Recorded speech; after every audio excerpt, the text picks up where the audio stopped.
பின்வாங்குறன்ற பேச்சே நமக்கு எப்போதுமே இருக்கக்கூடாது. இந்த பின்வாங்குதல் அப்படிங்கிறது இருக்கக்கூடாது. விழித்த கண் வேல் கொண்டு எரிய அழித்திமைப்பின் ஒட்டொன்றோ வன்கணவருக்குனார் வள்ளுவ பெருந்தகை.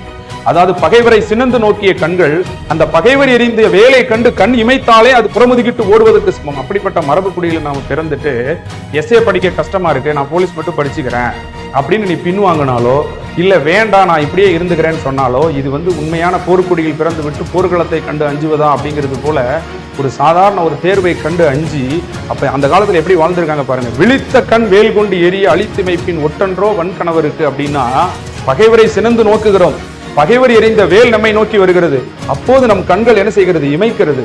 அவ்வாறு இமைத்தாலே அது புறமுதுகிட்டு ஓடுவதற்கு.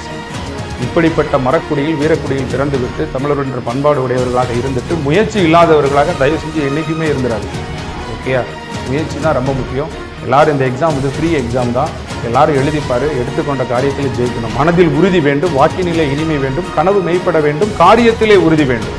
அதுதான் ரொம்ப முக்கியம். நம்ம எடுத்துக்கிட்ட காரியத்தில் நமக்கு என்ன செஞ்சிருக்கணும், உறுதியா இருக்கணும். அது ரொம்ப முக்கியம். ஸோ அதனால ப்ரிப்பேர் பண்ணுங்க.